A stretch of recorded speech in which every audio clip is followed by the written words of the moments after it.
He's proud of his town. He's proud of his town. You know, that's a damn rare thing these days. And he's a good friend of mine and a good friend of the show. From ESPN.com, it is Rob Demovsky on Will the Tausch. Rob, good morning, buddy. How are you? I thought you were going to, Jason, tell the story about me flicking off the mayor of Green Bay, former mayor, with all that mayor talk. You know that story, right? We have done story time with Rob many times because Tausch takes a lot of days off, and he's been a sub, a cousin sub before.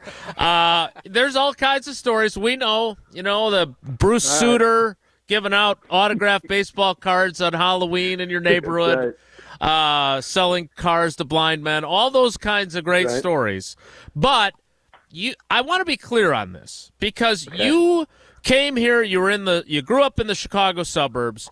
You were out in Western New York for a part of your career. You went to Ohio University, but you are legitimately a proud Green Bay metro area resident. You love it. That is correct. I do, and I have become protective of it. A real quick story. 2010 season, on the way to the Super Bowl, my good buddy Barry Svrluga from the Washington Post, biggest newspaper and wherever, comes to town to do a story on what Green Bay is like as they prepare for the Super Bowl. And I told him, I go, whatever you do, don't paint us as this one stoplight town. So I read Barry's story a couple days later, and in the lead, he says, Green Bay isn't what you think. It's not a one stoplight town. It has 1,800 and whatever signalized intersections. I'm like, you dumbass. You just stuck it right to me, you dummy. So the reason why we wanted you on is because you are proud of your town, and yet you did, and I firmly believe this. There's nothing wrong with expressing any measure of concern or skepticism, but Tausch is getting after you a little bit. And my question for you is, what are your reservations about our fair city being in the spotlight with the 2025 NFL draft coming to Green Bay? Yeah, I'm afraid, Jason, that it's just going to go badly, that we don't have the infrastructure to handle it. People will come here from out of town and have a bad experience. And I don't just mean like media people, because as we know, people complain about everything. Yeah, they do. But fans, people from other teams, the draft prospects themselves, to me, this is a huge risk. And I understand that you don't step forward as a community, as a town, without taking some chances. I just hope it doesn't make us look bad. That's all. Because, look, there's a perception about this town, this football team, that it's rinky-dink, small town. People don't know what they're doing here. And look, I don't know how to say this, the politically correct way, but if this goes bad, we're going to look like a bunch of rubes. And that's what people think of Green Bay. And, Jason, look, you know how other people in the media perceive the way we cover the team, which is completely false. Ask any player. We ask just as many tough questions as anybody. The only difference is the headlines may not be as gaudy as they are in the New York Post and the Daily News and whatever. But, I truly believe there's a little bit of a perception that we're rinky-dink. And I don't want this draft to lend any more fuel to that. But, Rob, here's the problem I have with that. Okay. I understand that you have those concerns. People are going to feel that way anyways. People feel that way now. You have a chance as a community to prove it otherwise. And no, you're right. It's you're no right. longer I agree. It's no longer the gas station with the sub shop next door to Lambeau where guys would go get food. There is more stuff. You got the new thing. So show off your town. And for the people that want to feel that way, they're going to feel that way anyways. You're going to turn more hearts and minds the other way to showcase your town than if you don't do this. Rob, you're a heck of a writer. You've done this stuff for a long time.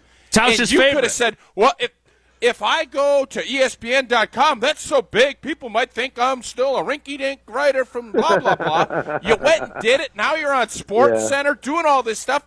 If you hadn't taken that chance, you wouldn't be doing that. So now you're same thing here. I want you to get rid of that polluted mindset and say, you know what? Bring it on. Yeah, we are a little smaller town, but we're going to show it, and we're going to show out big time. Let's stop with the inferiority complex, and let's let it rip. Let's be bold. Rob, are you on board? I think I can cancel my therapy session now because I think I just got a great one from Tausch. Look, I do. No, I get it. And I had this discussion with a couple other people yesterday, and it probably is a inferiority complex that, look, you probably just need to get over. And I said right from the start, I really hope this goes well. Like, I really do. Right. But I'm a worrier, Tausch. I'm a nervous fella, so that's probably why I lost all my hair. Well, so we know. Rob, I guess, are you worried because Wildy doesn't think there's going to be enough food? Everybody's talking infrastructure, and I keep saying the Ryder Cup was just in a town a lot smaller. Yeah. That's a monster event. Nobody was complaining. Right. There will be hiccups. We all know that. It's not going to be flying through traffic. It's going to. I just was in Chicago, and it took me 3.5 hours to get from point A to point B because their infrastructure sucks. Yeah, so let's stop with this infrastructure deal. I grew up there, Tausch. I never want to sit in traffic like that again. But Yeah. do you know where the media hotel was for the Ryder Cup? In Kohler Haven, Wisconsin. Do you know where the media Probably where they Milwaukee. put all the Radisson Casino in the Green Bay Airport? Okay, that's like 70 miles from the golf course. Mm-hmm. Like, so, and look, media, whether we're right or wrong, often shape the viewpoint of people. And I can tell you, I was listening to Sirius satellite radio, PGA Tour radio during the Ryder Cup, and all those announcers couldn't have complained more about two things. I remember this. One, that they had to stay 70 miles away, and two, that at 9 o'clock when they got back to the Green Bay area and went to the gas station to buy beer, you couldn't buy beer after 9 o'clock. Yeah, but Rob, I guess you've covered Super Bowls. You go down to Houston, and you could stay 10 miles away, and it's taking you an hour 45. I guarantee you those guys from the Oneida Casino to the Ryder Cup getting great parking passes and different entry points. They didn't take 2 hours to get from Green Bay. So, by the way, I love golf on the radio. Listen to a bunch of the PGA champions. Golf on the radio is good. Are you being serious or are you being sarcastic? No, I enjoy golf on the radio. Okay. Yeah, if you can't watch it, I thought golf on the radio was good, even though the announcers seem to complain a lot. What I don't know what's better on the radio, golf or NASCAR. But that's another show. But look, I'm with you, Tausch. Like I think that they wouldn't have done this right if they didn't feel good about the planning and all that. And I just hope it works. That's all. That's my whole thing. Is I just hope it works. Hope we don't look bad. That's all. Talking with ESPN.com's Rob Demovsky, or as Jesse is calling him on the video feed, the boldest ESPN Packers reporter we know. So, Rob, we are already seeing, and to your point about the media shaping perception, that is 1,000% true. This Benjamin Albright fellow who is in Denver, totally trashing this, right? Talking about how he goes to all the drafts, but he's not going to this one. You mentioned, and now everybody wants to know, in a tweet, what national NFL sideline reporter. I know who it is. Tausch is well aware. Jason, you have to be comfortable telling this story, not me. Yeah, I'm fine. I'm fine telling this story. Well, I think you should share it, and this goes back to what I was talking about the perception. And look, Jason, you and I both had opportunities to leave Green Bay at various times, right? And didn't.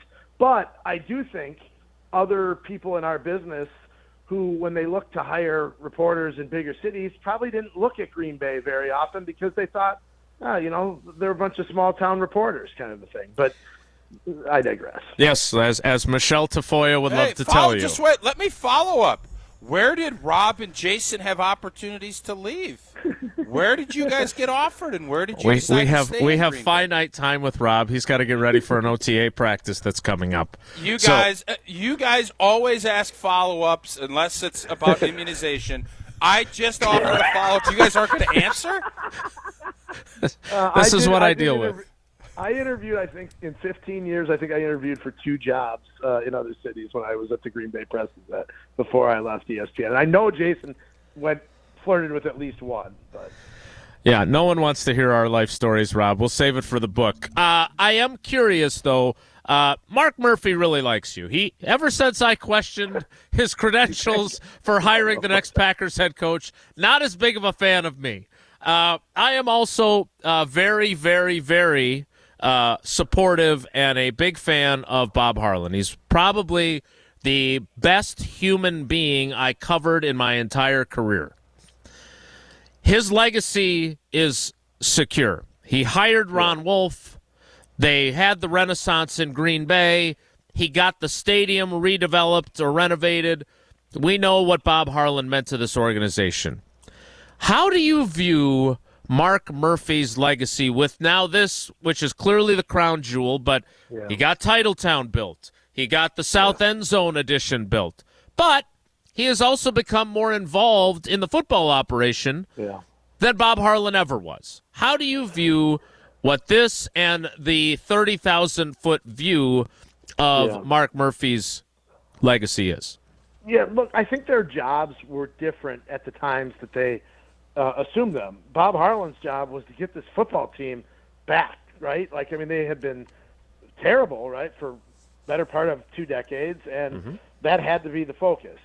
And even toward the end of Bob's tenure, he realized that stadium and facilities were the next step to this franchise's long-term well-being, and that's where Mark Murphy came in and put his efforts and focus into the. I mean, there's plenty of people, including those in the Packers organization, over the years who have thought that Mark Murphy was more concerned about building sledding hills than he was about building championships. And and that's not just from outside; that's from inside the building too.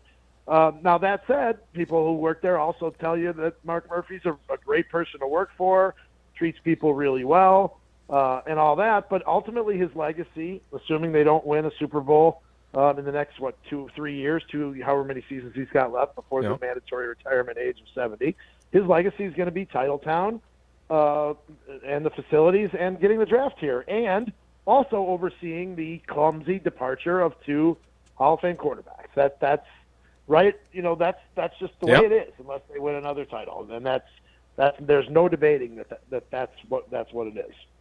He's a complicated fella. Rob, talking about that a little bit, how much are you going to miss, or not at all, covering Aaron Rodgers on a daily basis? Yeah, here's what Tausch, this is what I've said to people before, and I hope you understand where I'm coming from here. I will miss covering him during the season, like from July 20th till whenever it ends, because during the season, he provided a couple of things. One, thrilling games that were interesting to write about. And 2, thoughtful interview sessions on Wednesdays. I mean, we stood in front of his locker for probably a half hour and fired questions at him, and rarely was it ever cut off. And I mean, Tom Brady, I think, talks for about 5 minutes every week in Tampa, and that's it. That's all he's got interest in. That's all he wants to do. And so whatever story you were working on. And Brett was the same way. I felt like whatever story you were working on, you could ask those guys a question about it, and they would give you a thoughtful answer that made the story better. So I will miss that from, week 1 of preseason till whenever it ends. I will not miss the off-season stuff. That's just, it just becomes, look, it's a job. I get paid the same way, whether they win or lose, whether Aaron Rodgers is the quarterback or not. But from a lifestyle standpoint, those off seasons are not overly enjoyable. So I will definitely miss him during the season, but not in the off season. The only difference with Brett was there were only 3 questions asked because he would take your question and ask himself a variety of questions as part of his answer. All right, Rob, last thing so we can let you go. I will see you at 12:30 for the open OTA. Well, I'll be late because I still got to shower before I get over there after the show ends. But Please do. I'll stand far away from you. But it is our first look at Jordan Love as the clear-cut, there is no Aaron Rodgers. He's not just skipping the offseason starting quarterback. What are you going to be watching today besides Jordan Love, and how interested are you in what we see from the new quarterback? Yeah, I want to watch how he interacts with his teammates, with his receivers and his tight ends and his running backs. And, if a guy runs the wrong route, what happens and what his teaching style is, what his leadership style is. I think I asked a question or two of guys in the last couple of weeks when we've had availability just about, how much easier it is for maybe young receivers, to just not be intimidated to go up and ask Jordan a question. And that's no knock on Aaron Rodgers, but it's no different than any place where you walk in and there's a guy who's been doing it at a high level for 18 years. Maybe you're a little intimidated by him, and that's not necessarily a criticism of anyone. But with Jordan Love, he's kind of on the same same corporate level as the rest of these guys in terms of, the pecking order of how long they've been here and how long they've done the job. So I'm very curious to see that and talk to the young guys like, Romeo Doubs and Watson, who went through it last year and what they feel like, the working style is with Jordan. Those are kind of the things that I'm interested in. And the other thing too, Jason, is that I just want to see if Jordan Love just lets loose and shows off his arm, because I don't know over the last 3 years if I can count on more than one hand how many times where I just saw him throw an absolute dart, in practice. He was just, and I don't know whether that was he wasn't comfortable with the reads. He just, he wanted to take the check down or whatever it was.